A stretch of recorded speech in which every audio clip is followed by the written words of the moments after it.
Bueno, pues vamos a comenzar. El miércoles pasado, ya ven que me tuve que ausentar de una forma muy rápida. Y bueno, se debió a que mi esposa se cayó y se rompió la muñeca del brazo izquierdo. Pero afortunadamente ya le hicieron una intervención quirúrgica y ya está en recuperación. Entonces, bueno, pues a eso se debió que me tuviera que salir. Eh, Les pido me disculpen la salida tan rápida, pero pues tenía que tomar una decisión ahí.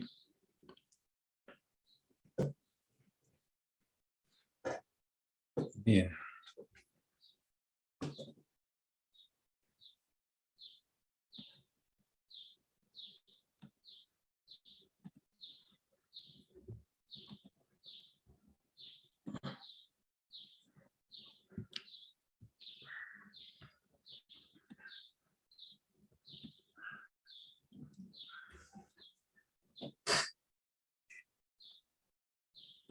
Bien, la vez pasada estábamos revisando un poco del tema número 5, que son las reacciones, como dice aquí, de eliminación y sustitución.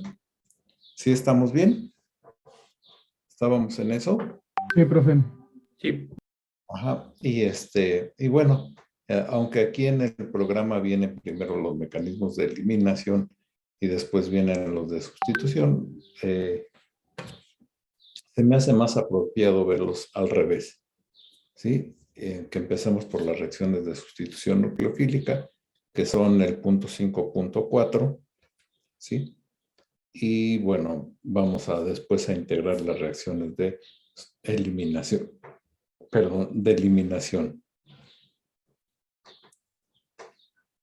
Entonces, y esto obedece, pues es que las dos reacciones están de alguna forma en competencia una con otra, ¿sí? Ya que cuando nosotros proponemos o tenemos las condiciones adecuadas para una sustitución, también siempre viene un poco de eliminación y a la inversa también, cuando nosotros hacemos una reacción con condiciones propias para una eliminación, tiene como consecuencia también un poco de sustitución. Entonces, en ese sentido es que las ligamos las dos y vamos a verlas así. Y bien, vamos a utilizar como compuestos de ejemplo, pues las reacciones de los halogenuros de alquilo. Y un halogenuro de alquilo, pues está constituido por una parte orgánica que es un grupo alquilo, ¿sí? Puede ser, como en este caso, un metilo, un propilo, un isopropilo, cualquier cadena, cualquier anillo que ustedes quieran tener ahí, que está unido a través de un carbono con un halógeno. Por eso se llaman halogenuros de alquilo. En ese sentido, los halogenuros de alquilo, pues tienen un enlace bastante interesante para nosotros y este tipo de reacciones que vamos a ver, que es el enlace precisamente carbono-halógeno. Es un enlace, aunque covalente, pero es un enlace covalente de tipo polar. Es decir, que siempre el halógeno va a estar polarizado con una densidad negativa y entonces le toca al carbono tener una densidad positiva. Ajá. En ese sentido, es que eh, nos vamos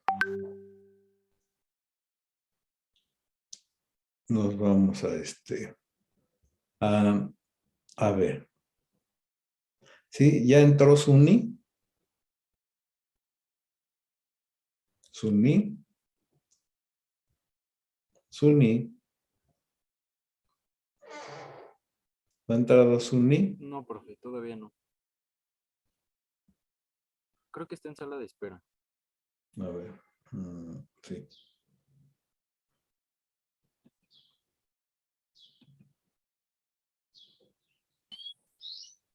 Ahora sí. ¿Ya entraste, Suni? Sí, profe, gracias. Bien, entonces continuamos. Estábamos viendo las reacciones de sustitución de halogenuros de alquilo y comentábamos que precisamente el enlace importante para estas reacciones de sustitución y de eliminación es el enlace entre carbono y halógeno del halogenuro de alquilo, ya que el halogenuro siempre va a tener una densidad negativa y el carbono del grupo alquilo tendrá una densidad positiva. Y bueno, eso precisamente es lo que nos permite tener reacciones de sustitución o reacciones de eliminación, como vamos a ver más adelante.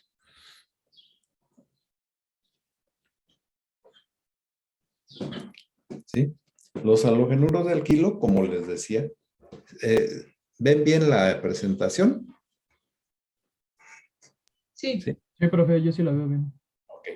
Los halogenuros de alquilo, como les comentaba, tienen un átomo de halógeno que es más electronegativo y atrae de forma preponderante a los electrones del enlace carbono-halógeno, por lo que presentan una carga parcial negativa y el carbono que está unido a la carga positiva parcial positiva. ¿Sí? Entonces, vean que tienen aquí este enlace, que es un enlace covalente polar con un delta menos y un delta más. Este enlace polar carbono-halógeno determina que los haluros de alquilo participen en reacciones de sustitución y eliminación. Existen dos mecanismos importantes para las reacciones de sustitución nucleofílica. ¿Qué entendemos por sustitución nucleofílica? Cuando precisamente el grupo halógeno que tenemos ahí se va a sustituir por un nucleófilo, como vean aquí en la segunda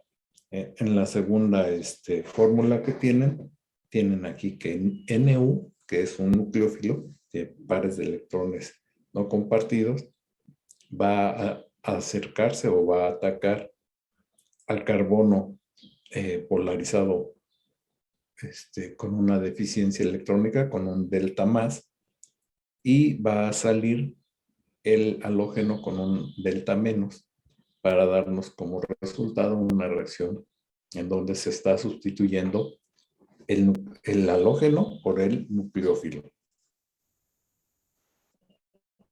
¿Sí? Y hay dos formas de que lo podemos hacer. La primera forma es que el carbono con carga positiva parcial, ¿sí? Lo vemos aquí, que constituye esa carga positiva parcial, constituye un electrófilo, es decir, una entidad que tiene afinidad ¿por quién?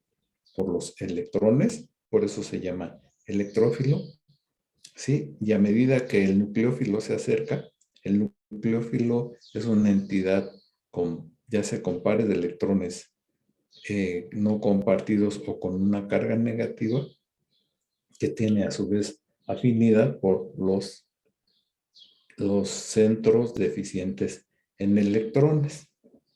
Y entonces ese nucleófilo se acerca, en la medida que se va acercando al electrófilo, va a tratar de hacer un enlace nuevo y el enlace carbono-halógeno se va a ir rompiendo en esa misma medida, ¿sí?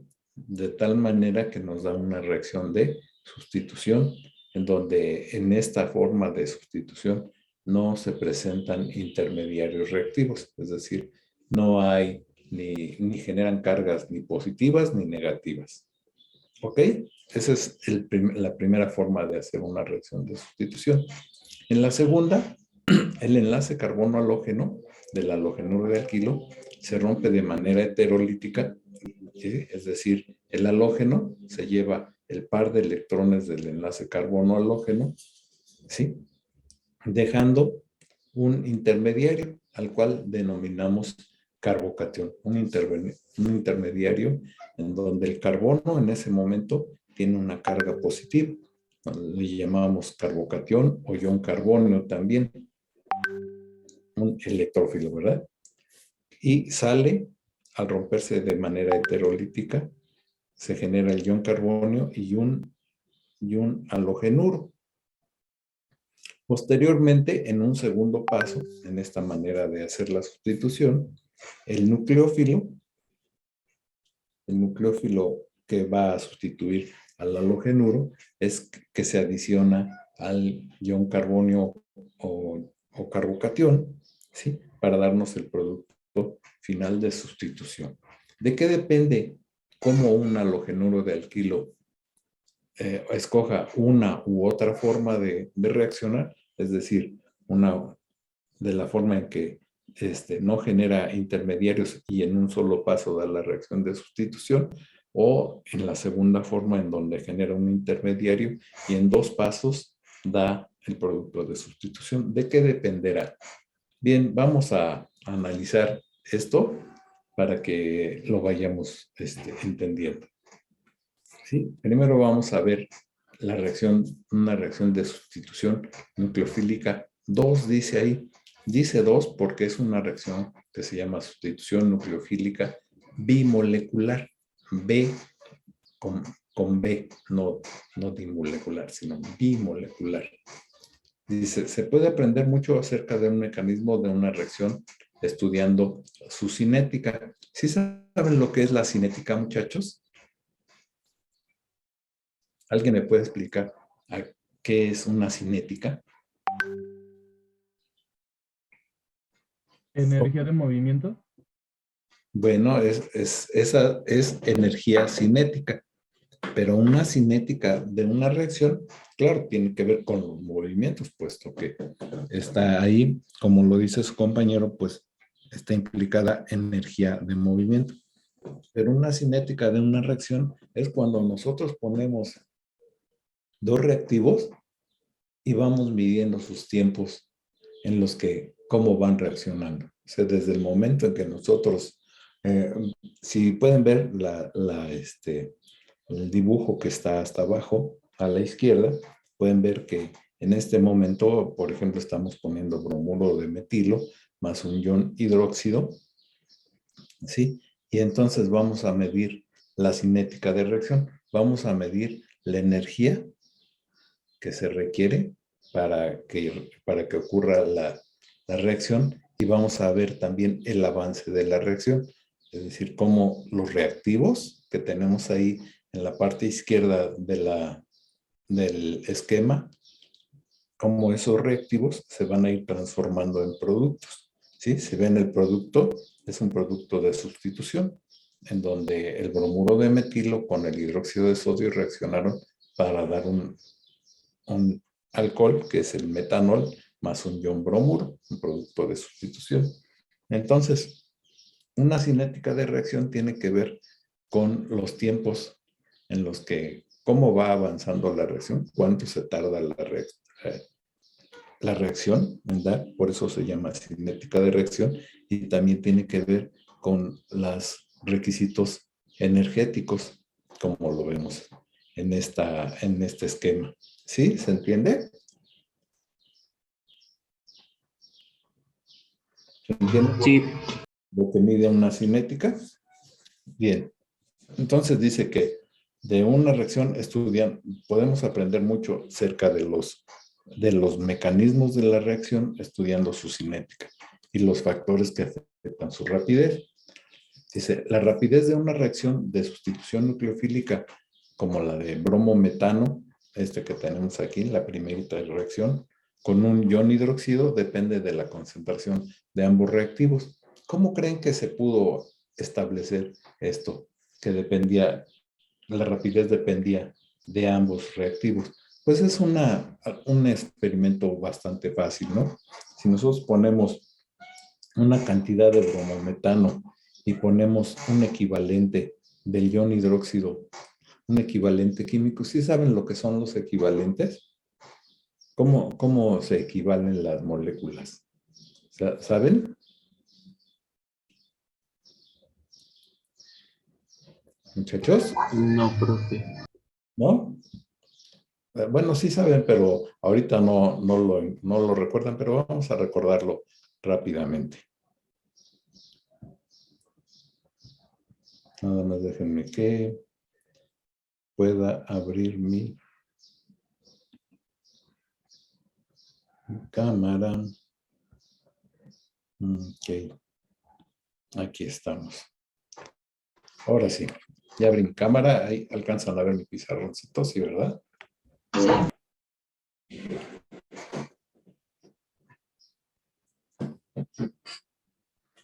Por ejemplo, cuando nosotros hacemos reacciones químicas, pues tenemos que, una de las cuestiones muy importantes es saber cuánto reactivo estamos poniendo para que reaccionen entre sí, ¿verdad? ¿Cuánto de en el caso de la reacción de sustitución nucleofílica bimolecular, cuánto de este reactivo estamos poniendo para que reaccione con este? Para no poner ni muy poquito de ni mucho de o mucho de ni muy poquito de este. Es decir, que se equivalgan, ¿verdad? ¿Por qué? ¿Por qué tenemos que hacer eso? ¿Alguien me puede ayudar en ese aspecto? ¿Por qué tenemos que hacer que lo que requiera de el requisito del hidróxido de sodio que requiera para que nos dé una cantidad o para que nos dé suficiente producto?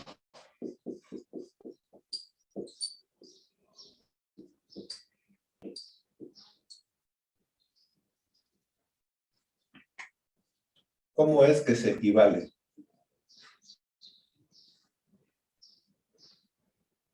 Todos conocemos la tabla periódica, ¿verdad? Sí. ¿Cuánto pesa el hidrógeno? 1. 1. ¿Cuánto pesa el carbono? 12. 12. Eso. ¿Cuánto pesa el bromo?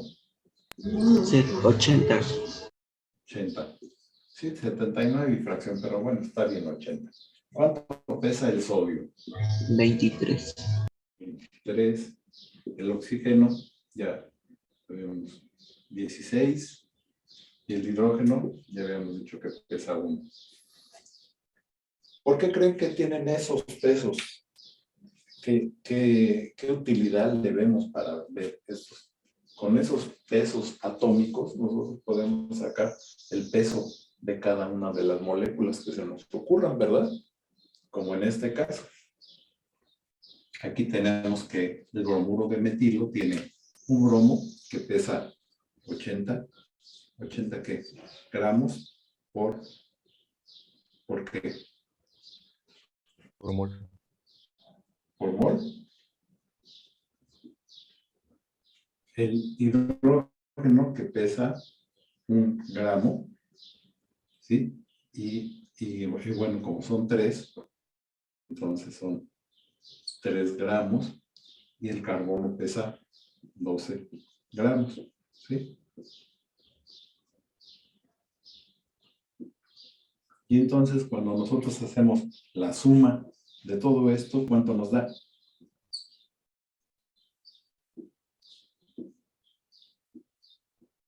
¿Sí?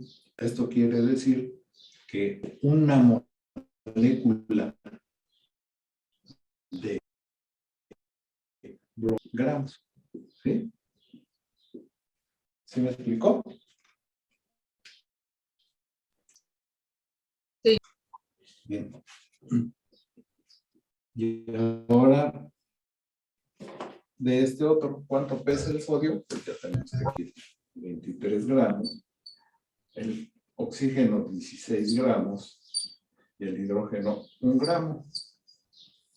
Son, ¿cuánto?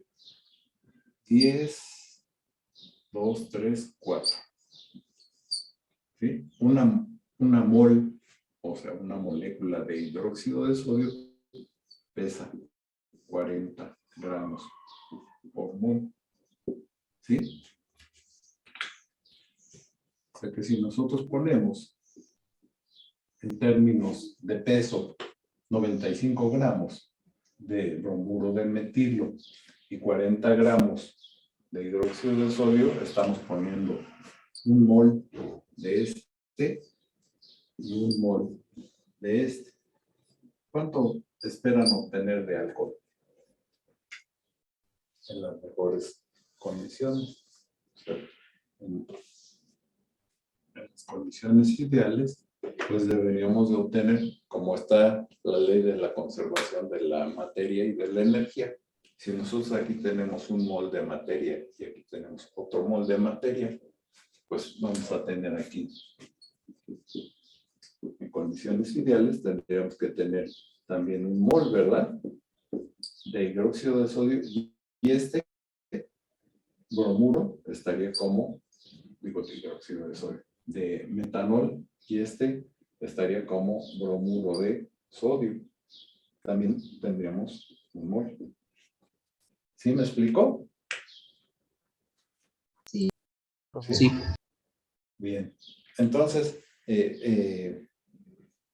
si nosotros ponemos, por ejemplo, más gramos de hidróxido de sodio, pues ya si pusiéramos 80, entonces seguiríamos teniendo solamente un mol de hidróxido de sodio, un mol de bromuro de sodio y un mol de ¿qué? Un mol de metanol, perdón, de metanol. No sé por qué me quedé con el hidróxido.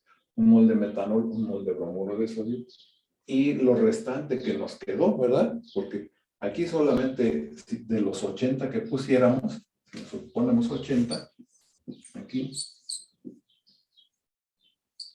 de esos 80, solamente van a reaccionar 40 con los 95 gramos de bromuro de sodio y nos van a dar un mol de metanol más un mol de bromuro de sodio y nos va a quedar 40 gramos, que es un mol de hidróxido de sodio, ¿no?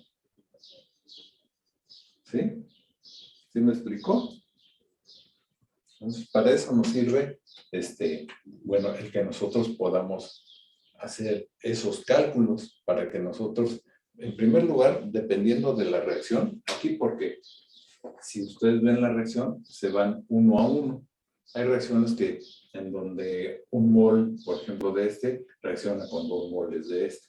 Pero aquí vemos que es 1 a 1, ¿verdad?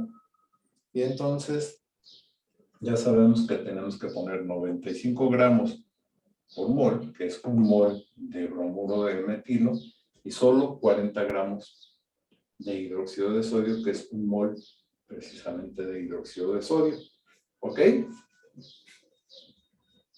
¿Sí, muchachos? Sí, profe. Ahí entonces, justo era lo que les decía. Si aquí doblamos la cantidad, solamente reacciona un mol. ¿Sí? Y bueno, cuando nosotros estamos haciendo la reacción también, hay otra medida que podemos hacer. Aparte de las cantidades, podemos ver la velocidad. ¿Sí? La velocidad para que nos dé el producto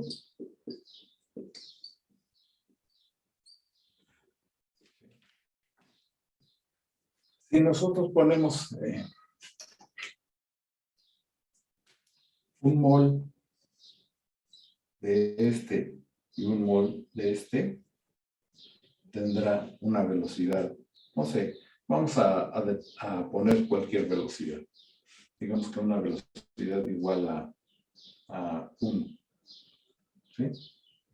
Y nos va a dar un mol de este y un mol de este. Si ahora nosotros pusiéramos 2 moles de este y siguiéramos manteniendo un mol de este, ¿qué velocidad ustedes pudieran tener? Bueno, ahorita lo vamos a inferir. y seguiríamos produciendo un mol de metanol y un mol de bromuro de sodio. Ahora, si nosotros, en vez de cambiar la cantidad de bromuro de metilo, cambiamos la cantidad de hidróxido de sodio, ¿sí? Vamos a ver qué velocidad se tendría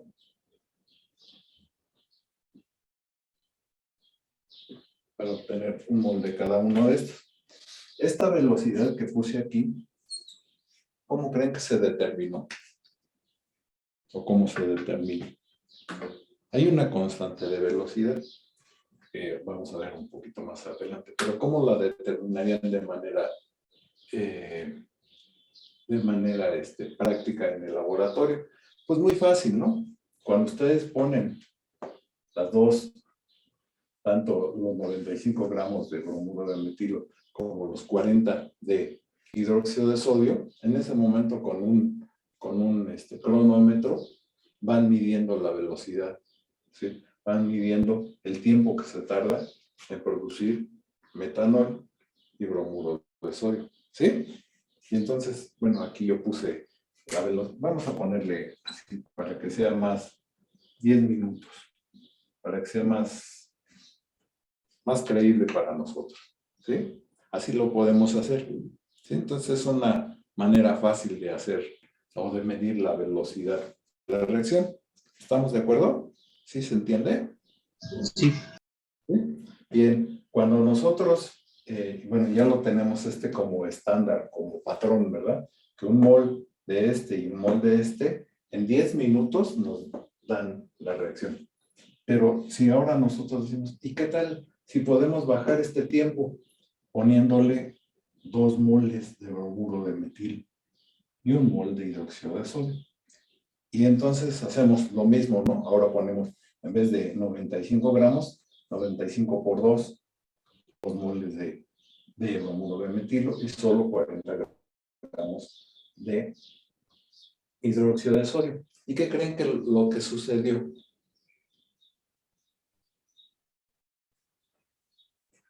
¿Qué podría suceder? ¿Cuáles serían las posibilidades? Podría suceder que la reacción, o sea, que la velocidad de reacción bajara, es decir, que la reacción fuera más rápida. Podría suceder que la reacción fuera más lenta, sin que aumentara el número de minutos que se tardó, o bien que la reacción se mantuviera en los 10 minutos, ¿sí o no? Sí. Sí, ¿verdad? Bueno, pues sucede que la reacción se mantuvo en los 10 minutos. ¿Mm?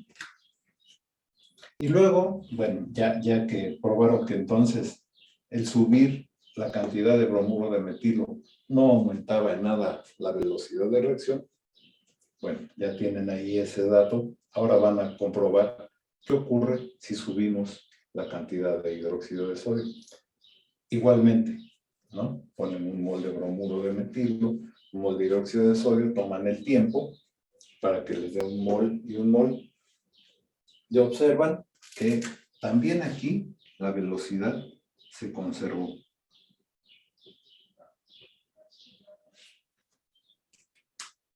¿Sí? ¿Sí me explicó? Sí. Sí. Son importantes tanto el bromuro de metilo como el hidróxido de sodio.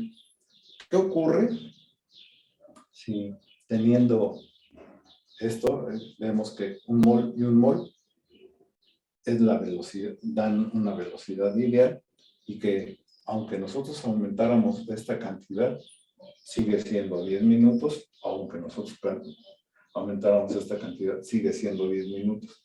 ¿Qué nos falta del experimento? Bueno, pues ahora hacer lo contrario, ¿verdad? Bajar las cantidades de moles. ¿Sí? ¿Sí me explicó? Sí.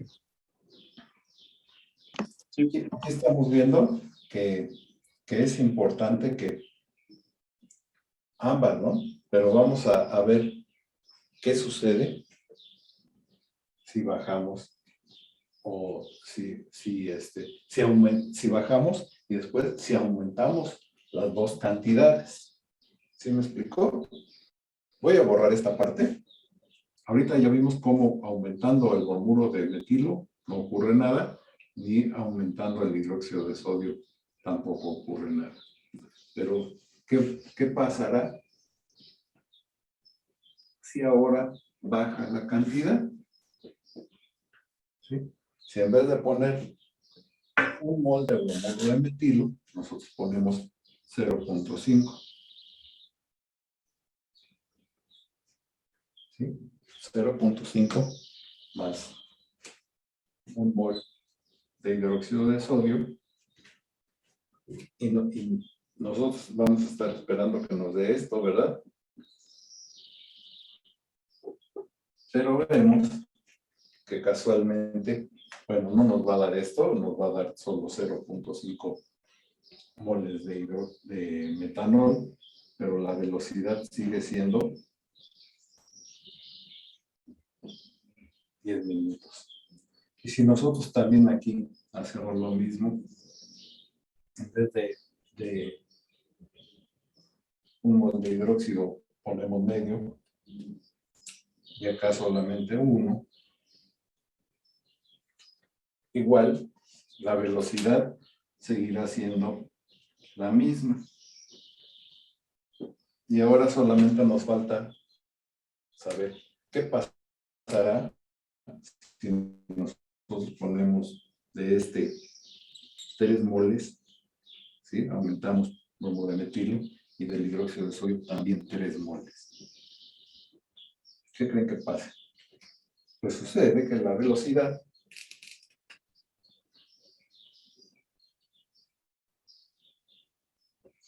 disminuyó, ¿sí? O sea, ya vimos que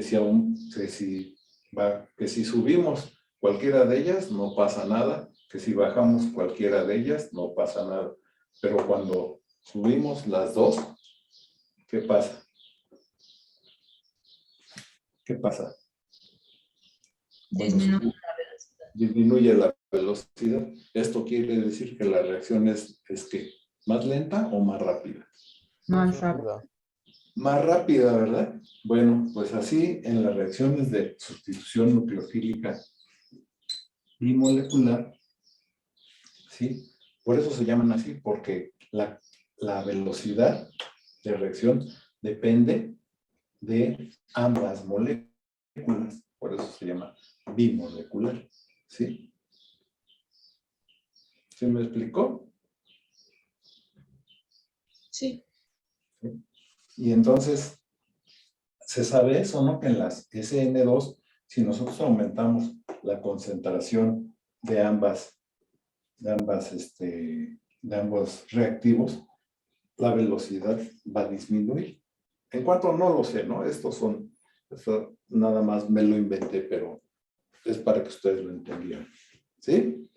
Y entonces sabemos que la velocidad se rige de una ley. Voy a borrar esto, ¿sí?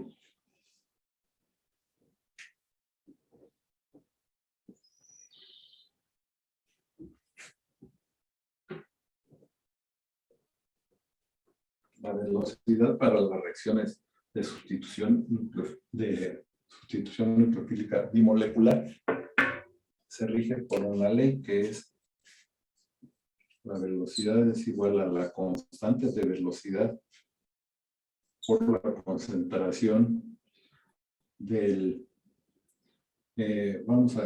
aquí le vamos a poner el sustrato, y ahorita les digo por qué, y aquí abajo voy a poner que el sustrato es, en este caso es el bromuro de metilo o el halogenuro de alquilo, por la concentración del nucleófilo. En este caso es el ion hidróxido, ¿verdad? Sí. Y entonces, como la velocidad depende de una constante y de ambas concentraciones, tanto del sustrato, y le puse sustrato porque ahorita estamos haciendo con halogenuros de alquilo, pero igual pueden ser con alcoholes, con una serie de compuestos que más adelante vamos a ver que también ocurren reacciones de sustitución. Por eso le puse sustrato. Entonces vemos que la velocidad depende tanto de la constante de velocidad como de las concentraciones molares. Estos paréntesis rectangulares nos indican que depende de la concentración molar. Y es lo que veíamos del experimento ese que hicimos de manera rápida, ¿no? Que ellos detectaron o se detectó que las concentraciones molares de tanto del sustrato como del nucleófilo eran muy importantes en una SN2, que si nosotros bajábamos alguno de ellos, no iba a tener problema porque solamente iban a depender de la constante de velocidad, ¿sí? Pero cuando se aumentaban los dos, entonces al multiplicarse por la constante de velocidad, daría una velocidad más alta, ¿verdad? ¿Sí? Es decir, serían más rápidos, aumentaba la rapidez de la reacción. ¿Ok? Ese tipo de, o esas cuestiones que se encontraron o que se descubrieron a través de una cinética, ¿sí? La cinética de una reacción no es más que encontrar datos respecto a su energía y a su tiempo de reacción. Pues, sí, ir sacando datos respecto a los requisitos energéticos y al tiempo de reacción de una reacción, valga la redundancia, se sacó este tipo de cuestiones. Y ahora, ¿cómo es? Dice el texto que nos ayuda o que nos ayuda a aprender acerca de un mecanismo de reacción. ¿Cómo es que nos ayuda a aprender? Bueno, pues aquí lo tienen ustedes. Déjenme.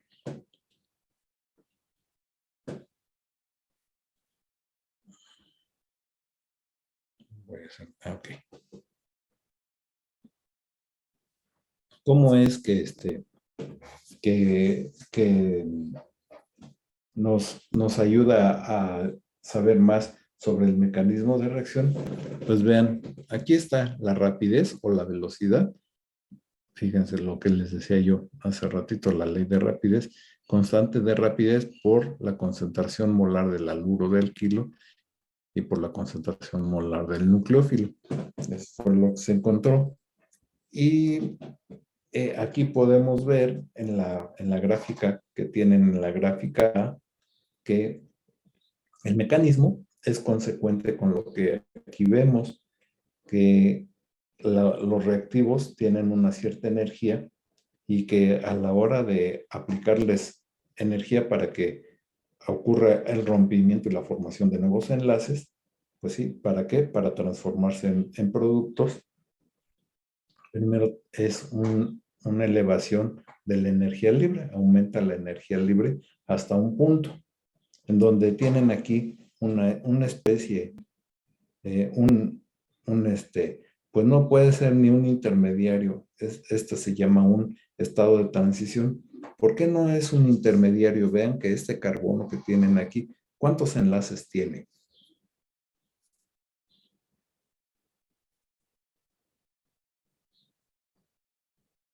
¿Cuántos enlaces tiene ahí? ¿Muchachos? ¿Cuál profe? El que está arriba. Sí, el que este que está aquí. ¿Cuántos Sí. enlaces? ¿Cuántos? Es que pues como que se ve que es 5, ¿no? 5, ¿verdad? Sí, no como que se ve que 5, tiene 5. Por lo tanto, no puede ser un intermediario, ¿verdad? Porque un carbono de 5 enlaces, ¿ustedes lo conocen? No, Sería muy inestable, ¿no? sí. ¿Sí? Entonces, no puede existir esa especie que tenemos ahí. Bien, esa especie que tenemos ahí le denominamos nosotros estado de transición, ¿sí? Y es una especie hipotética. ¿Qué quiero decir con hipotética? Pues es una hipótesis que nosotros estamos sacando de cómo se vería precisamente ese estado de transición. ¿Qué es lo que nos está diciendo? Que en la medida que se acerca el ion hidróxido, se acerca al carbono, ¿sí? Y se empieza a generar el enlace carbono-OH, en esa medida se va rompiendo el enlace carbono-bromo, ¿sí? ¿Sí me explico? O sea que no, vean que cada uno de estos, tanto el ion hidróxido como el ion bromo, tienen un delta menos. O sea que en la medida que este se va acercando, cuando se va acercando llega a un límite que se llama longitud de enlace. Cuando se acerca a ese límite de longitud de enlace, se establece el enlace hidróxido-carbono, pero se rompe el enlace carbono-bromo, ¿sí? Esto es poco a poco, conforme se va acercando hasta que llega al límite de la longitud del enlace y entonces ya nos queda un enlace como en la reacción que tienen hasta arriba, ¿sí? En los productos nos da metanol, ¿sí? Que vean aquí en la gráfica como baja la energía libre que tenía y nos da el producto que es metanol más bromuro. ¿Qué nos está indicando esta gráfica de energía libre? Bueno, pues que primero se requirió energía y que el punto de más alta energía es el estado de transición. O sea, es el momento en el que se están rompiendo y formando enlaces y que después hay una liberación de energía para darnos los productos y que los productos en relación con los reactivos, ¿cómo son? ¿Más altos en energía o más bajos en energía?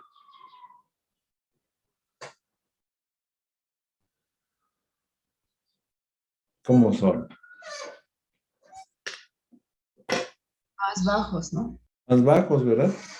Es decir, que son más estables, ¿sí? O sea que esta reacción es muy probable porque los productos son más bajos en energía, son más estables que los reactivos en sí. ¿Sí me explicó? Sí. ¿Sí? Eso mismo vemos acá en la otra. Solo que están poniendo dos tipos de bromuro de alquilo. Bien, pero entonces, ¿qué nos enseña del mecanismo de la reacción? Bueno, que ese estado de transición sigue precisamente la, la, este, la, ¿cómo se llama? La ecuación de velocidad o rapidez, ¿sí? Que va de esta manera, ¿sí? ¿Y qué otra cosa nos enseña? Pues, ¿cómo es que ocurre la reacción? Precisamente esa hipótesis que teníamos del sustrato, ¿sí? De cómo se generó el estado de transición, perdón, la hipótesis de cómo se generó el estado de transición está corroborada con la ecuación de rapidez o velocidad, ¿sí? Y entonces nosotros podríamos decir que el mecanismo de reacción para el bromuro de metilo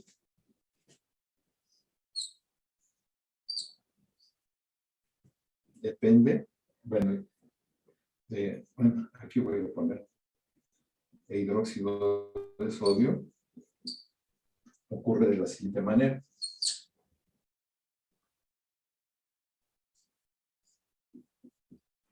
Lo voy a poner así en 3 dimensiones para que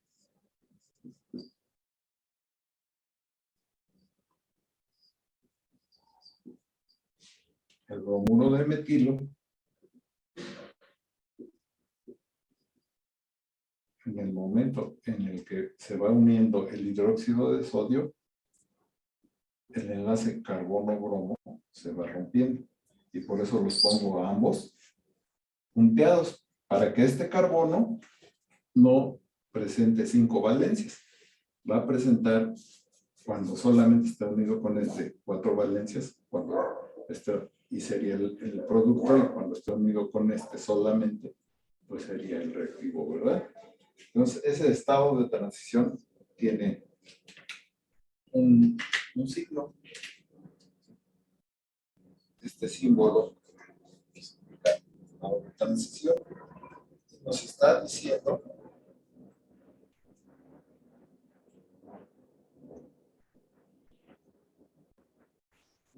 diciendo que tanto la concentración molar del ion hidróxido como la concentración molar del bromuro del kilo están presentes en ese estado de transición. Entonces, si nosotros tenemos a los dos en igualdad de moléculas, ¿sí? Esto se va a dar más rápido cuando ponemos lo doble o lo triple, más lento cuando tenemos menos de los dos. ¿Sí me explico? ¿Sí? Sí. Y al final, bueno, pues ya que este enlace se forma y este se rompe, ahora tendríamos esto.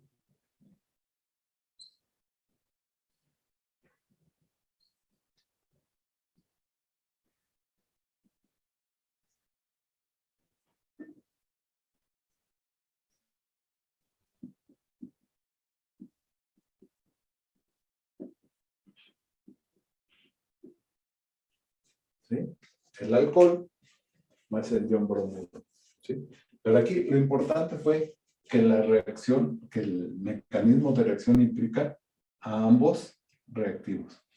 ¿Sí? Y entonces ese tipo de reacciones, ese tipo de reacciones tienen una cinética que se llama de segundo orden, porque precisamente la concentración molecular, la concentración molar, perdón, de cada uno de los reactivos está implicada en el estado de transición. ¿Sí? Y vean, ahí tienen dos gráficas. La primera es de bromuro de metilo más ion hidróxido y tiene una cierta cantidad de delta G. Delta G es la energía necesaria para llegar al estado de transición. ¿Sí lo ven en la gráfica? En la gráfica. Sí, ¿Sí? Y en la gráfica B, vean que el delta G es más pequeño o más grande. más grande. Más grande. ¿Y por qué? ¿Por qué será? Por los sustituyentes del halogenuro de alquilo. Claro, sí, porque son dos halogenuros de alquilo distintos. Nos está diciendo que entre más sustituido esté el halogenuro de alquilo, se requerirá más energía, ¿verdad? ¿Sí? ¿Sí lo ven? Sí, Sí. Entonces, pues de ahí partimos ahorita para lo siguiente. Dice, como la rapidez de esta reacción depende de la concentración de los dos reactivos, se trata de una reacción de segundo orden. La ley de rapidez indica cuáles moléculas participan en el estado de transición del paso determinante de la rapidez de reacción. ¿Cuál es el paso determinante de la rapidez de reacción? Es el paso que se tarda más en la reacción. De hecho, esta reacción es de un solo paso. Y ese paso, en el momento, que es en el momento en el que el ion hidróxido se va acercando al carbono y se va rompiendo el enlace carbono-bromo, ¿sí? Ese es un solo paso. Y Dice que, ay, ya se me perdió la idea. Dice, como la rapidez de esta reacción depende de la concentración de los dos reactivos, se trata de una reacción de segundo orden. La ley de rapidez indica cuáles moléculas participan en el estado de transición del paso determinante de la reacción. ¿Cuáles moléculas están ahí? Bueno, ya dijimos que son tanto el nucleófilo como el sustrato. ¿Sí? Por ejemplo, dice, a partir de la ley de rapidez para la reacción de bromometano con iones hidróxido, se sabe que ambos, el bromometano y el ion hidróxido, participan en el estado de transición que determina la rapidez de reacción. Y vemos que ahora para el otro bromuro de alquilo, que no es bromuro de metilo, que es el del B, se requiere de más energía. ¿Sí? Entonces, ¿en dónde será más lento el paso crítico del agua? ¿O cuál de las dos reacciones será más lenta? ¿La del bromuro de metilo con hidróxido de sodio o la del bromuro de alquilo con hidróxido de sodio? El bromuro de alquilo, ¿no? La del bromuro de alquilo, ¿verdad? Con hidróxido de sodio. ¿Por qué? Porque requiere mayor energía, ¿sí? Es una reacción más lenta. Y eso nos enseña entonces que la reacción, la velocidad de reacción, va a depender también mucho de la estructura del sustrato, en este caso la estructura del bromuro de alquilo, y no tanto, bueno, va a depender de la estructura del bromuro de alquilo, ¿sí?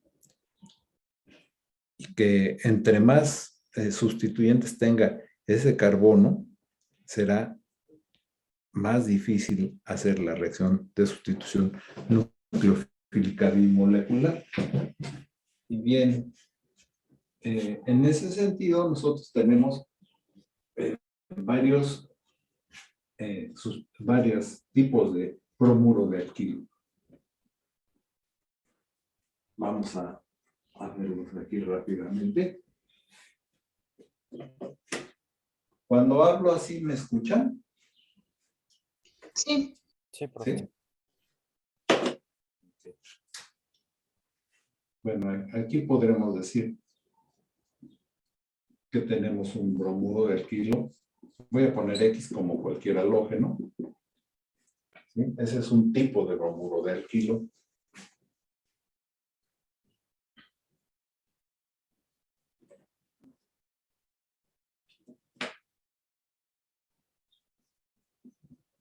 ¿Sí saben lo que quiere decir R? R es cualquier grupo alquilo, ¿sí? Metilo, etilo, isopropilo, terbutilo, ciclohexilo, cualquiera, ¿sí? R. Aquí hay un halogenuro de alquilo que no tiene sustituyentes. Aquí hay otro halogenuro de alquilo que tiene un sustituyente. Aquí hay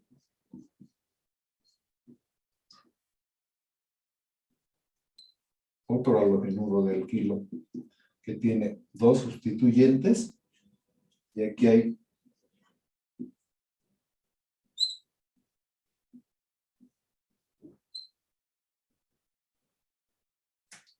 otro halogenuro de alquilo que tiene tres sustituyentes, ¿sí? El que no tiene ningún sustituyente, simplemente decimos que es un halogenuro de metilo, ¿sí? Porque este radical es metilo. Y este que tiene un sustituyente, decimos que es un halogenuro de alquilo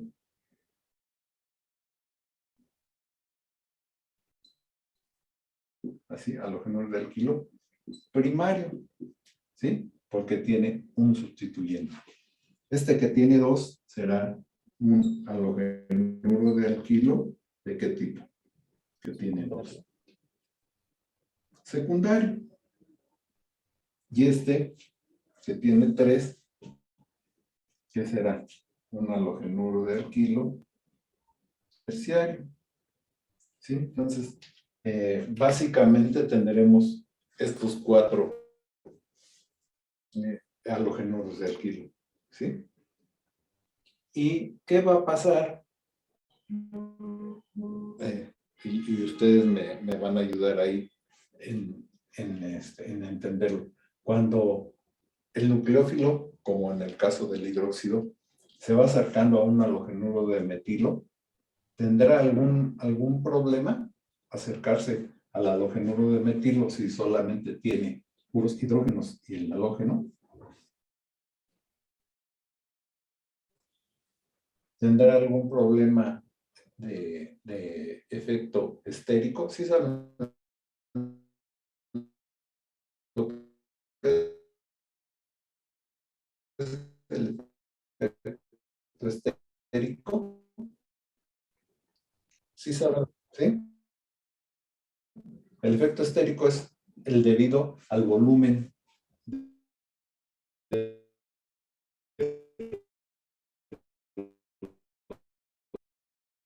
los sustituyentes, ¿verdad? Estos podríamos decir que son los sustituyentes, ¿sí? Que están sobrecargados. Ese efecto de volumen en hidrógeno es muy pequeño. Y entonces, si viene por acá el oxígeno con el hidrógeno, el OH, y se quiere meter, pues no tendrá mucho problema, ¿verdad? De entrar por la parte opuesta donde está este halógeno, a establecer un enlace con este carbono y romper este, ¿sí? Y por eso vimos que en el bromuro de metilo, el delta G era muy pequeño, ¿verdad? Ahí en las gráficas tenemos ahí representado que es secundario, vemos que el delta G es más, quiere entrar aquí a un lado, es decir, se haga evidente que hay un efecto estérico. Poner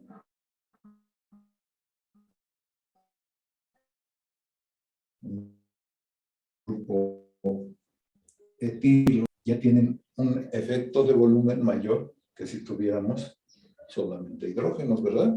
Sí, bueno, si esto lo desarrollamos, pues aún se verá más el efecto de tipo estérico que pudieran tener. ¿Sí lo notan, muchachos? Sí, profe.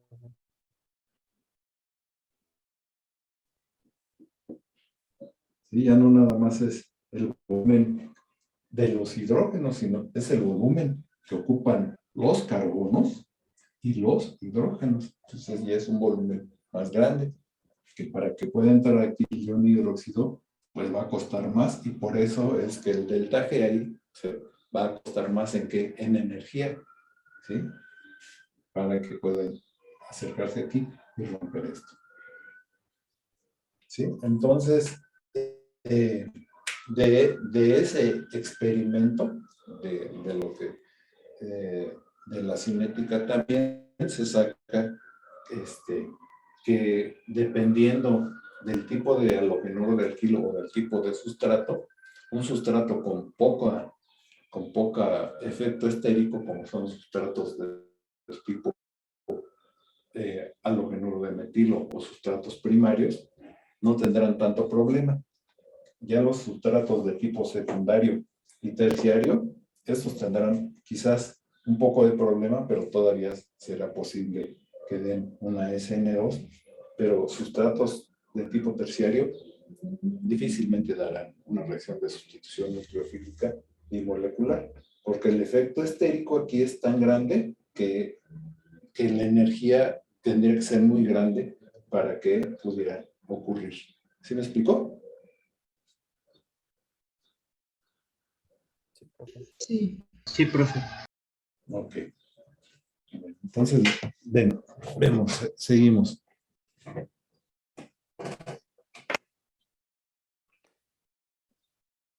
Dice, Edward Hughes y Christopher Ingold propusieron en 1937 un mecanismo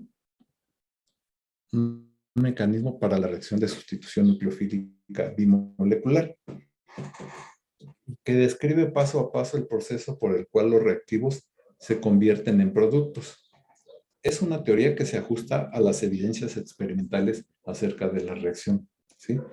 Hughes e Ingold basaron su mecanismo de reacción en 3 evidencias experimentales siguientes, ¿sí? Y esas evidencias pues las sacaron de los experimentos que más o menos explicamos hace rato.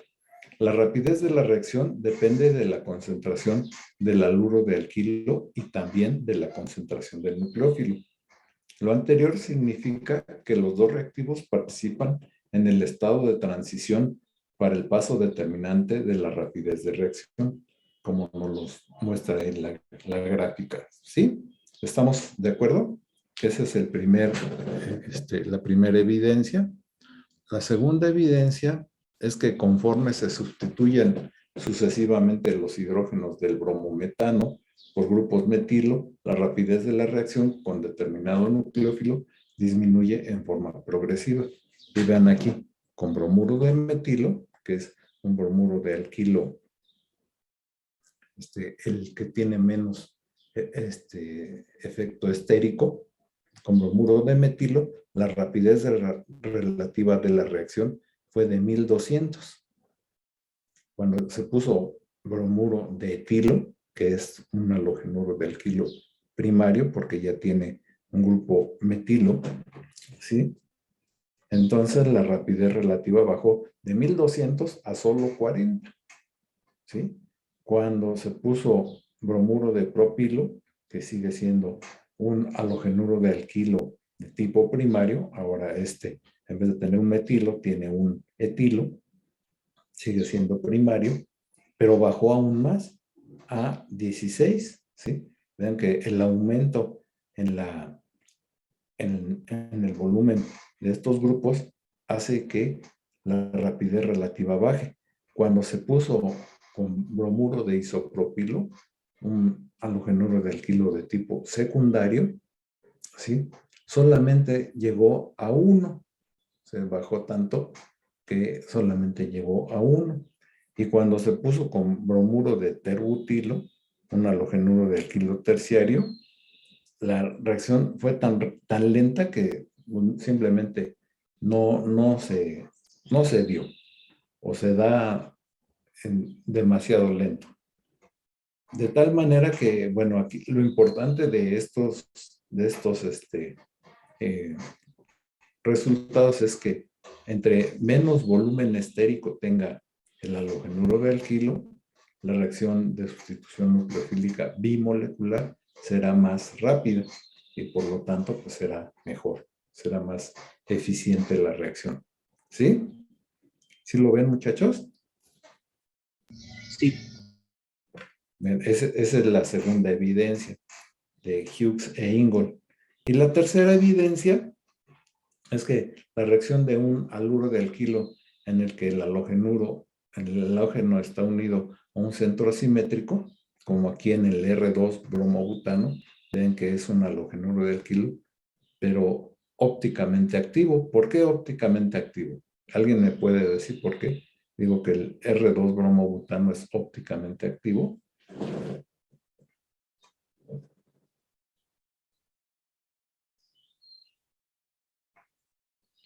¿Es de que desviaba la luz o algo así? Sí, pero ¿por qué es? Sí, desvía la luz polarizada, pero ¿cómo sabemos que? Ajá, ¿escuchó? Por su carbono quiral, su Así centro es. quiral. Sí, porque tiene un centro quiral, ¿verdad? Ese carbono que sostiene al etilo, al metilo y al bromo y al hidrógeno es un carbono quiral porque los 4 sustituyentes que tiene ahí son ¿qué? Son Diferentes. distintos, Son diferentes. ¿sí?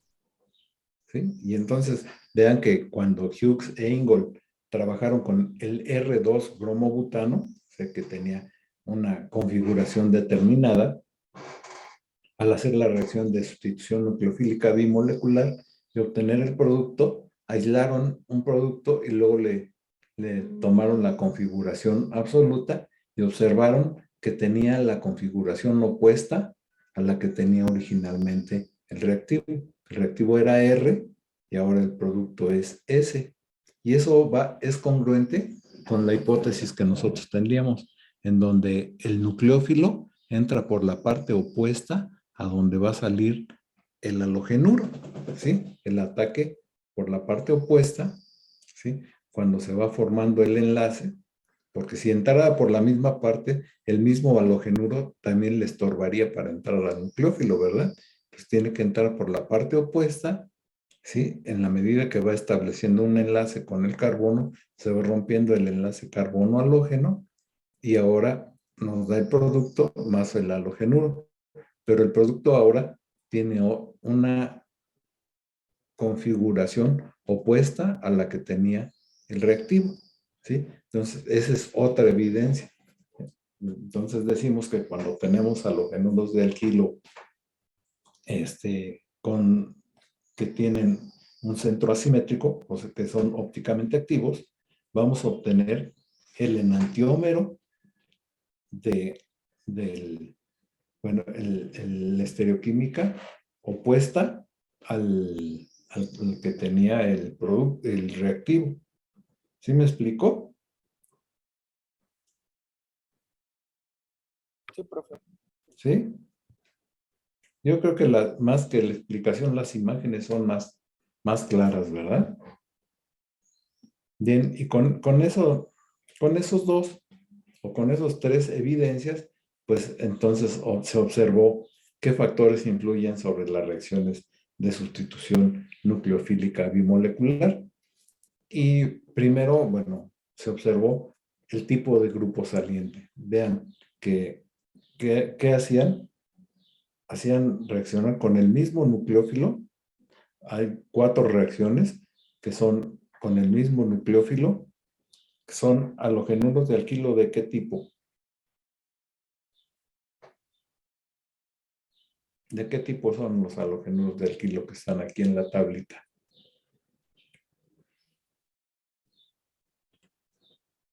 ¿De qué tipo son, muchachos? Solo tienen un R. Primario. Primario.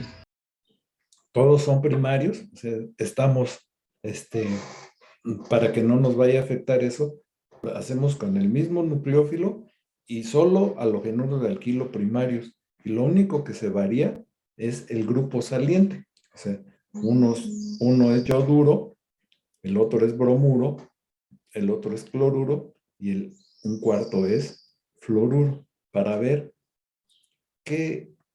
cómo influyen precisamente esos grupos salientes en la reacción.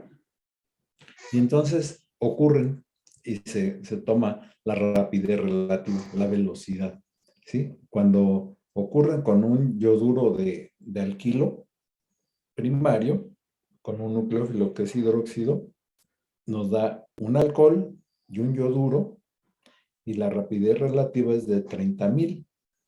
Cuando ahora en vez de ser un yoduro es un bromuro, la rapidez relativa baja. ¿Qué nos está diciendo ahí? Solamente es de 10,000.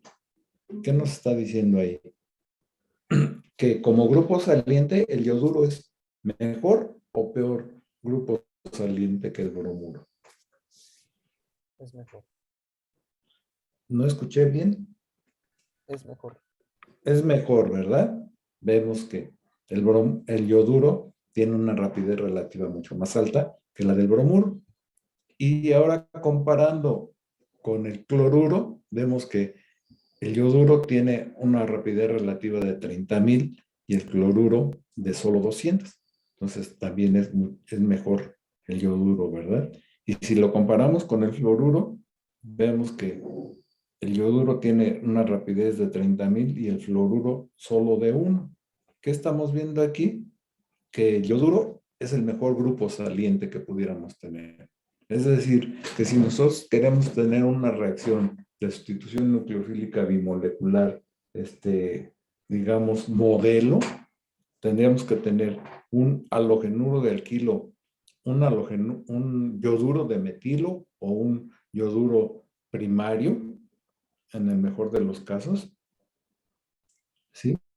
Que serían los que darían una rapidez relativa mucho más alta. O sea que el ion yoduro, como grupo saliente, es el mejor grupo saliente. Que si no tuviéramos eso, bueno, pues entonces nos quedaría por ahí tener un ion bromuro y en su defecto podríamos poner un ion cloruro. Pero un fluoruro difícilmente nos va a dar una reacción de sustitución nucleofílica bimolecular. ¿Sí se entiende? Sí, profe. ¿Sí? O sea, con esto lo que estamos haciendo es ver todos los factores que implica una SN2 y analizarlos. Y al final, bueno, pues vamos a tener las condiciones ideales como puede dar una reacción SN2. Bien.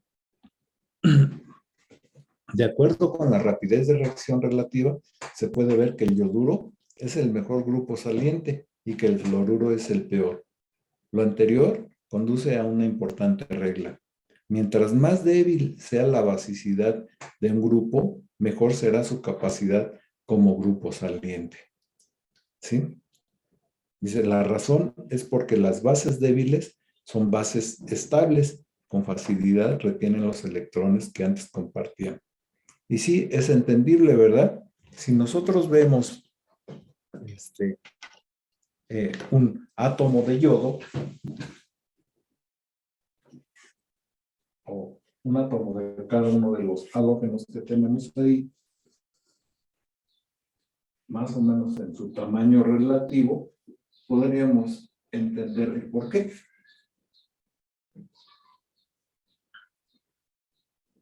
¿Quién es el que tiene el más grande radio atómico entre los halógenos?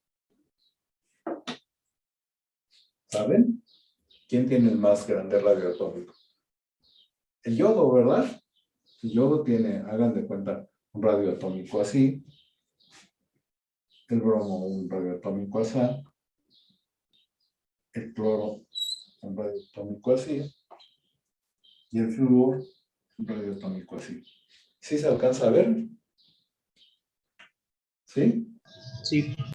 Entonces, vean, cuando termina la reacción, por ejemplo, el ion yoduro tendría en su última órbita, tendría un par de electrones, ¿verdad? ¿Sí? Para que tengan una carga negativa. Ese par de electrones, miren cómo los puse. ¿Creen que estarían estables así? Pues sí, ¿verdad? Porque están en los puntos más opuestos. Recuerden que los electrones, como tienen la misma carga, si estuvieran muy cercanos, ¿qué les ocurriría? ¿Qué les ocurriría si estos yo los hubiera puesto muy cercanos? Se repelerían, ¿no? Sí. Y esa repulsión, pues afectaría la estabilidad de la base que tenemos ahí saliendo. ¿Sí? Este sería para el yodo. Este sería para el bromo. ¿Sí? También están opuestos, pero aquí la distancia ya es un poco menor a esta y entonces sí podría haber alguna situación por ahí, ¿no? Para el cloro sería esto, y para el flúor, ya no cabe ni la letra, sería esto. ¿Sí? ¿Dónde estarían mejor dos electrones? ¿Aquí, acá, acá o acá? En el yodo. En el yodo, ¿verdad? ¿Sí? Aquí es donde habría menos posibilidad de que los dos electrones se repelieran. Y por lo tanto, como salen, como grupos salientes salen como yoduro, entonces tiene sus 6 electrones de la última órbita más 2, ¿sí? O sea, no, además no están solitos, fíjense. Tienen 6 más 2. Luego, El bromuro tendría también sus 6 electrones de la última órbita, más 2. El cloruro igualmente, sus 6 electrones de la última órbita, más 2. Y el fluoruro, sus 6 electrones de la última órbita, más 2. Este estaría más estable. Por lo tanto, como es el mejor grupo saliente, porque quedándose con el par de electrones, aún está estable. ¿Sí me explicó? En cambio, definitivamente sería el peor grupo saliente para los halogenuros de alquilo. ¿Ok? ¿Queda claro? Sí, profe. Sí, profe. Dice, por consiguiente, los ioduros son los más reactivos de los haluros de alquilo y los fluoruros son los menos reactivos. De hecho, el ion fluoruro es una base tan fuerte que en esencia no presenta reacciones de sustitución nucleofílica bimolecular. Eso es con respecto al grupo saliente. Pero ahora, con respecto al nucleófilo, ¿qué hay? Dice, cuando se hace referencia a átomos o moléculas que tienen electrones de par solitario, o sea, que tienen pares de electrones libres, a veces se los llama bases y a veces nucleófilos. ¿Cuál es la diferencia entre una base y un nucleófilo? ¿Sabe alguien? Lo que dice el texto es que vamos a usar el mismo hidróxido que hemos estado usando. A veces decimos que este es una base, ¿sí? A veces decimos que es una base. ¿Y sabemos por qué es una base? Porque reacciona ¿con quién?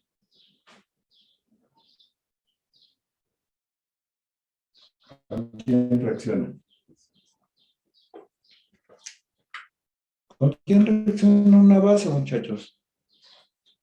Con una. Así es.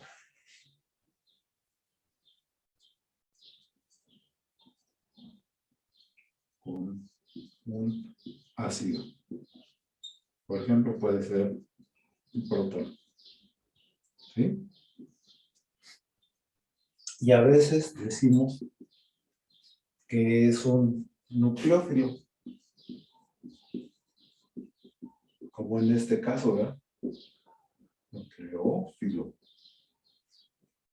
Como en este caso que decimos que es una reacción de sustitución nucleofílica bimolecular y que el hidróxido es el nucleófilo. ¿Por qué decimos qué tiene que ver una cosa con otra o qué diferencia hay de una con otra?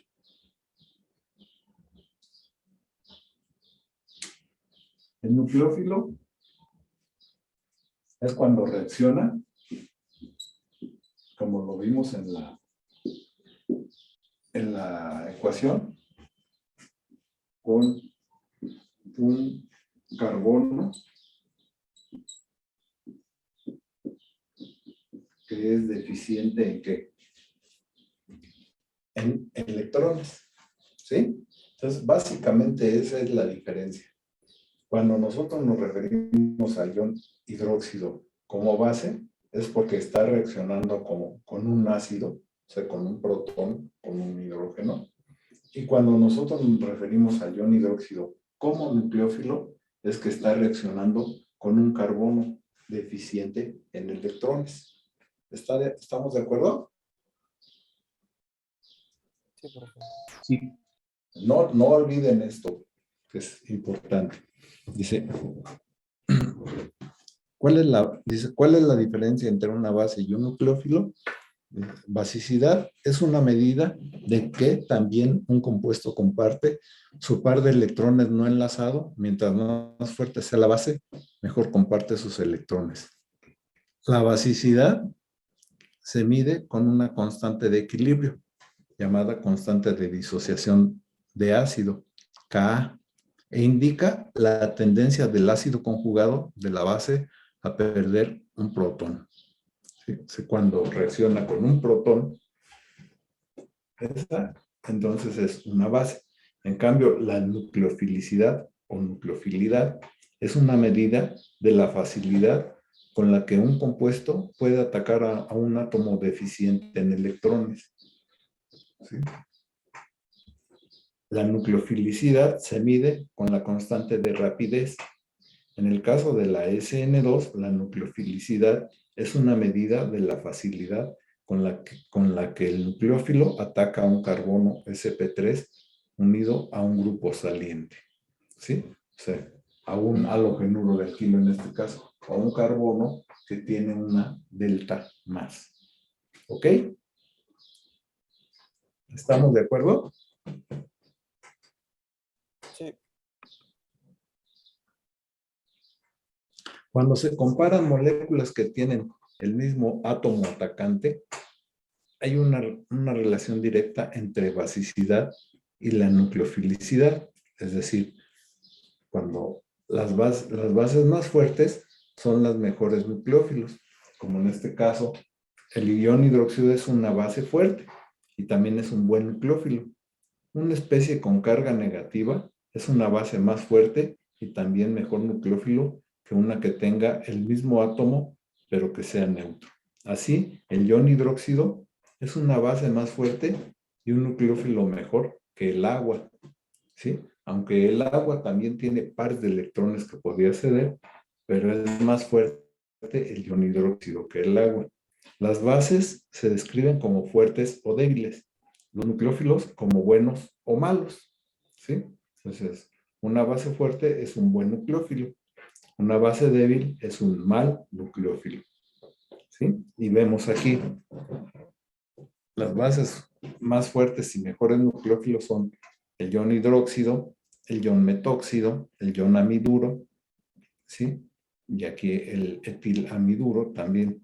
Y las bases más débiles o peores nucleófilos son los que no tienen la carga, ¿verdad? Como el agua, como el metanol, como el amoníaco y como la etilamina. ¿Sí queda claro? Entonces, cuando son buenos nucleófilos y bases fuertes, siempre tendrán una carga negativa. Cuando son neutros, entonces son bases débiles y malos nucleófilos. ¿Estamos de acuerdo?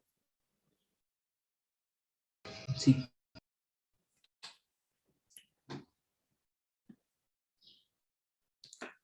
Al comparar moléculas cuyos átomos atacantes son aproximadamente de igual tamaño, se descubre que, de nuevo, las bases más fuertes son los mejores nucleófilos. Los átomos de la segunda fila de la tabla periódica, es decir, nitrógeno, oxígeno, flúor, tienen más o menos el mismo tamaño. Si se unen hidrógenos a los elementos de la segunda fila, los compuestos que resultan presentan la misma acidez relativa, ¿sí? Tanto el amoníaco, el agua y el fluoruro de hidrógeno tienen una acidez relativa semejante. En consecuencia, las bases conjugadas tienen las siguientes fuerzas de basicidad relativa y nucleofilidad relativa. Es decir, que como son bases conjugadas de los ácidos débiles, por ejemplo, el ion amiduro que tenemos ahí, voy a escribirlo en el pizarrón.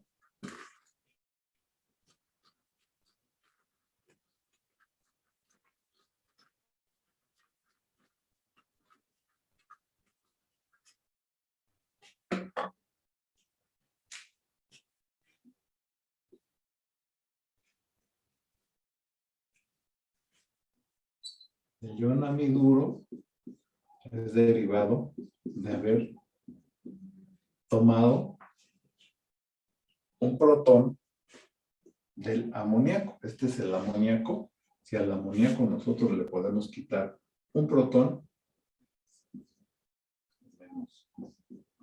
o sea que un hidrógeno, pero sin el par de electrones, ¿sí?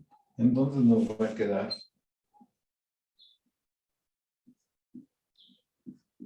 ion amiduro. Decíamos que el amoníaco, ahí lo dice la tabla, que es una base, es un ácido débil, ¿verdad? y la base, esta es una base que procede del amoníaco, es una base, la base conjugada, así se les llama a las bases que se generan cuando se toma un protón de un ácido. La base conjugada va a ser una base fuerte. Y si es una base fuerte, será un nucleófilo como bueno o no.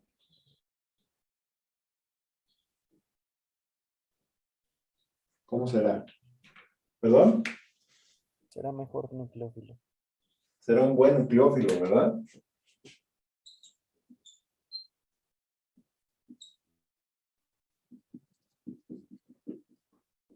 ¿Sí? Entonces, de aquí podemos saber que las bases conjugadas de los ácidos débiles, como el amoníaco, como el agua y como el fluoruro de hidrógeno, ¿sí? ¿Cuál es la base conjugada del agua?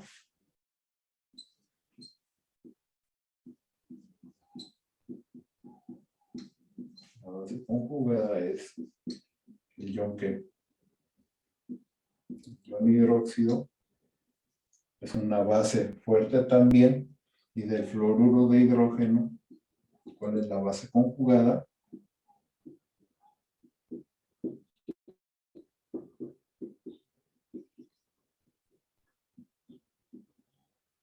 Es el ion fluoruro. Son bases conjugadas fuertes y buenos que nucleófilos.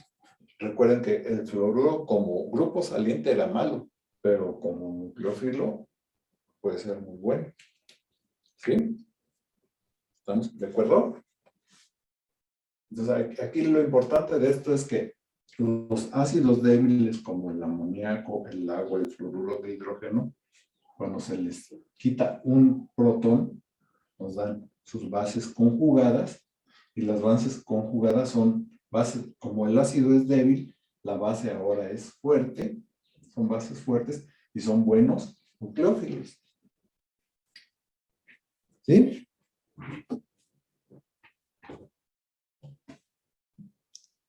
¿Sí? Sí, profe. Dice, en consecuencia, las bases conjugadas tienen las siguientes fuerzas de basicidad relativa y nucleofilidad relativa. ¿Sí? O sea, el mejor nucleófilo y base conjugada más fuerte es el ion amiduro, después el ion hidróxido y al último el ion fluoruro.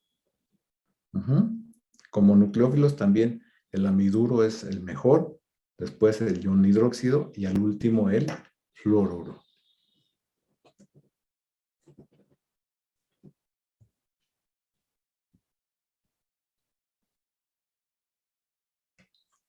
Al comparar moléculas cuyos átomos atacantes son de tamaño diferente, otro factor entra en juego, la polarizabilidad del átomo. ¿Sí?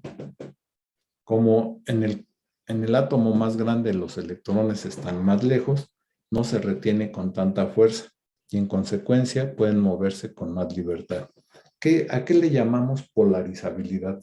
¿Saben? ¿Se acuerdan? ¿Alguna vez lo han tratado? ¿Qué se le llama polarizabilidad? Que desvía la luz, ¿no? ¿Perdón? No escuché. Que es la molécula que desvía la luz. No, polarizabilidad. La molécula que desvía la luz una cosa es luz polarizada. ¿Sí? Sí saben. La luz polarizada, nosotros sabemos que la luz, un rayo de luz, va siempre, hagan de cuenta que sale del pizarrón y un rayo de luz hace esto.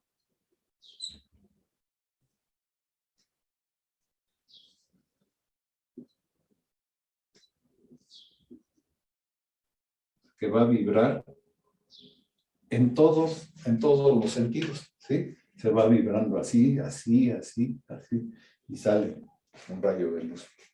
Ese es un rayo de luz normal. Cuando nosotros a esto lo pasamos a través de un prisma y logramos que ese rayo de luz solamente salga en un sentido, así, o así, o así, pero solamente en un sentido, entonces ahí tenemos luz polarizada. A eso le llamamos luz polarizada, no polarizable. Polarizada. Y esa luz polarizada es la que tiene un efecto sobre los centros asimétricos, ¿sí? Que se desvía hacia la izquierda o hacia la derecha. ¿Sí me explicó?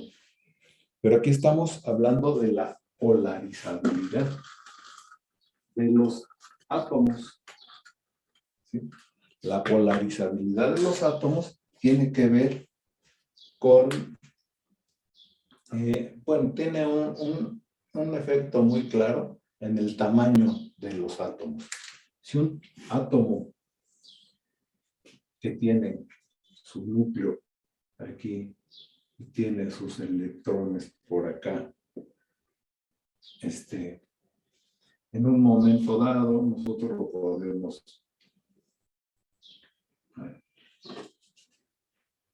deformar, ¿sí? Voy a poner así. Aquí está el núcleo y por acá andan los electrones. Bueno, el dibujo es muy malo, pero traten de entender que es el mismo átomo, solo que en este está muy tranquilo, está muy neutro, pero aquí de alguna manera se creó una densidad, un delta positivo y un delta negativo, ¿sí? Hay maneras de hacerlo, pero el cómo estén estabilizadas esas diferencias de carga se le llama polarizabilidad, y claro, será mejor en átomos más grandes, pues porque se pueden deformar mejor, ¿verdad? ¿Sí? Que en átomos más pequeños. ¿Sí? Aquí es como el radio atómico. ¿Okay?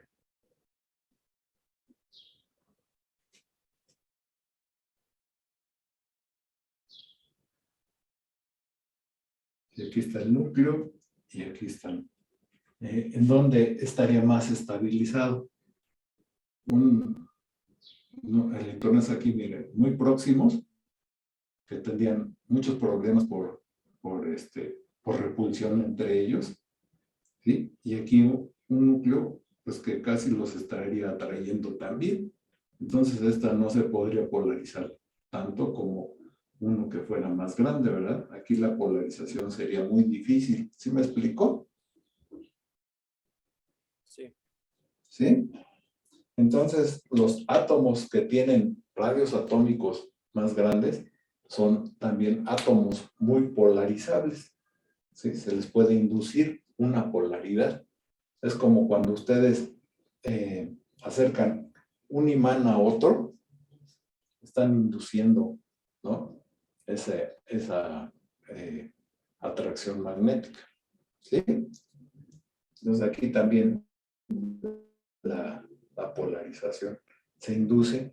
Si, por ejemplo, a yo le hubiera acercado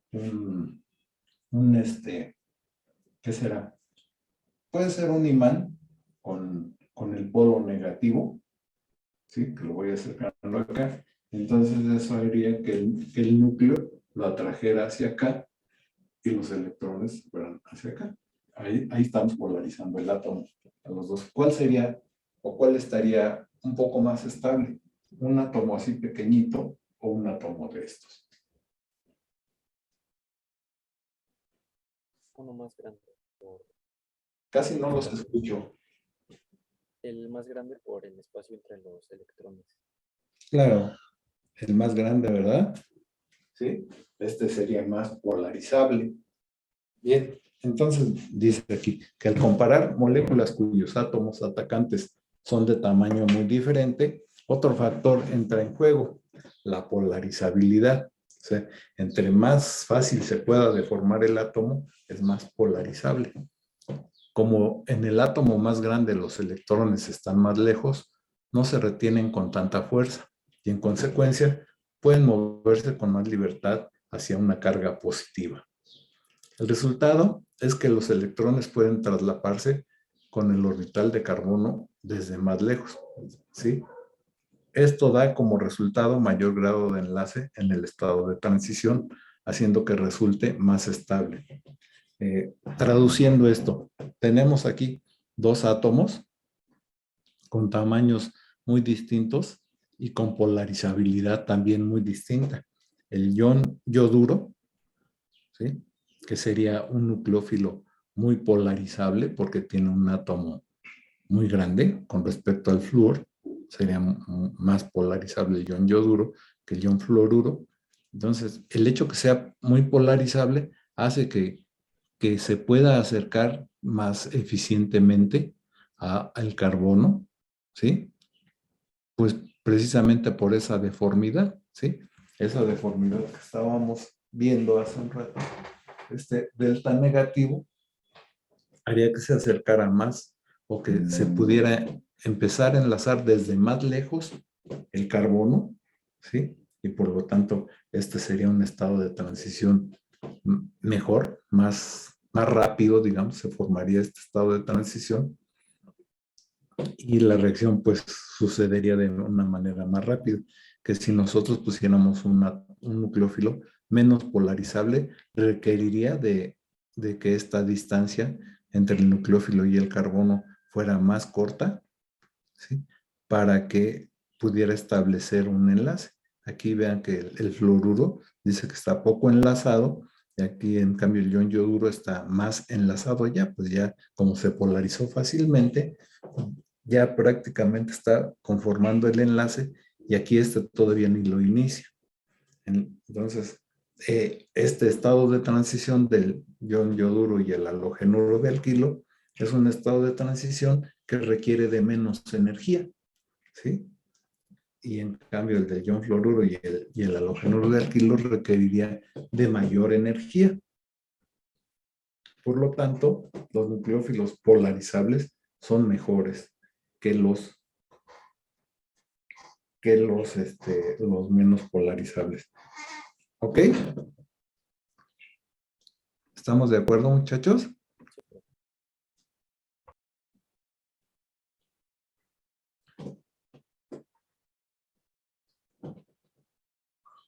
La mayor polarizabilidad ayuda a que los átomos más grandes sean mejores nucleófilos. La menor basicidad los hace malos nucleófilos. Entonces ahí tenemos un dilema, ¿verdad? La respuesta depende de las condiciones bajo las que se efectúa la reacción. Si la reacción se efectúa en un disolvente polar aprótico, sí, fíjense, ¿sí saben qué es un disolvente polar aprótico?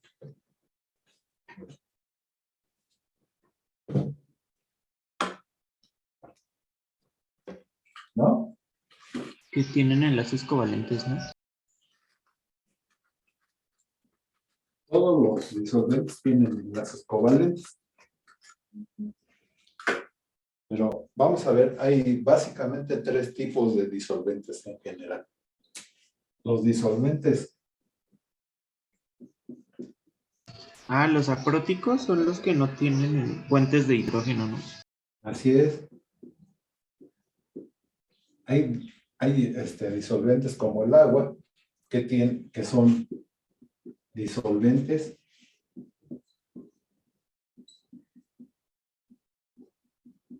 polares porque se polarizan, ¿sí?, los enlaces.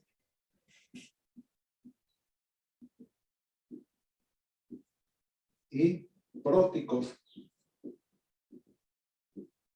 ¿sí?, disolventes polares y próticos porque como el agua pueden establecer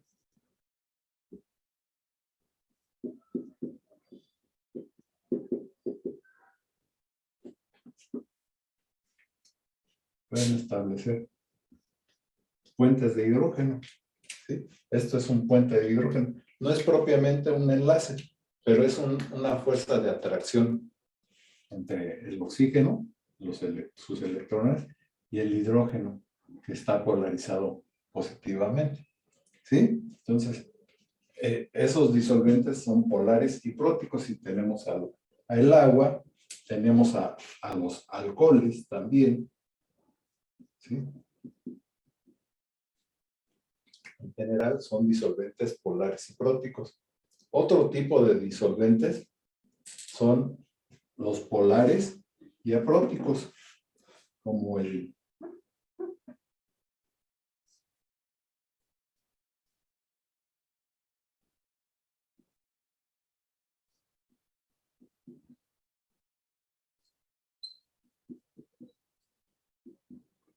esta se llama N porque está, ¿sí?, sustituido sobre el nitrógeno, dimetil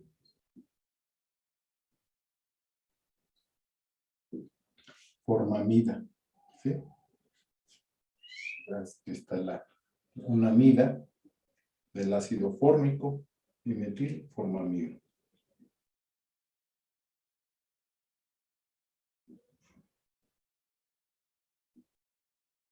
¿Sí? Y muchas veces la ponen así.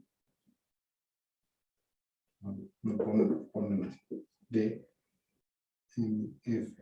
Dimetil formamida. Este que es un disolvente polar porque está polarizado desde luego, pues es un disolvente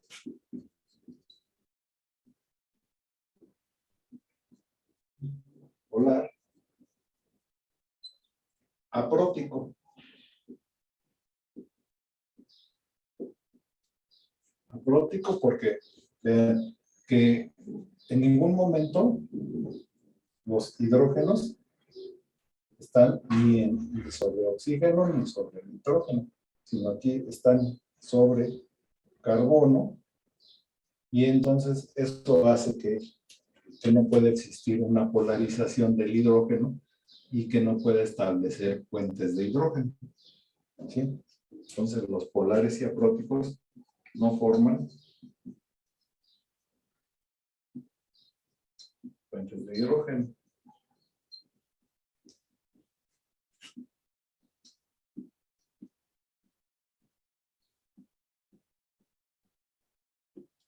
Y esto sí, forman puentes de hidrógeno.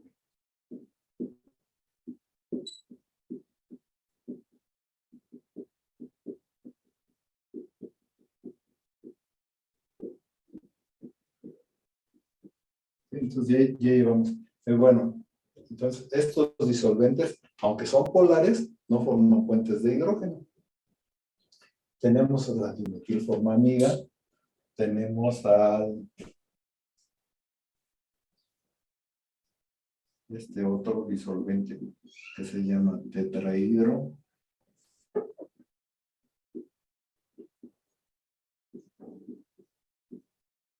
Furano. También lo ponen así como THF. Tenemos también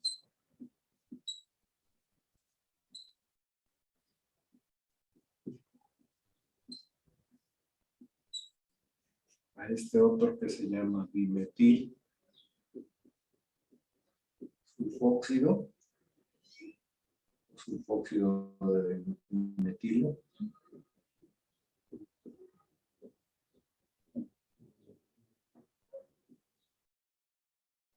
Este lo ponen así como de estos, DMF, THF y DMCO, son disolventes polares apróticos. Entonces, se pueden usar para reacciones de tipo polar, pero la característica es que no generan puentes de hidrógeno. Y por último, pues tenemos, voy a borrar esta. Por último, tenemos el tipo de los disolventes apolares. ¿Sí? Y pues eso son todos los alcanos, que son 1, 2, 3, 4, 5, 6, como el ciclohexano, como el benceno, como el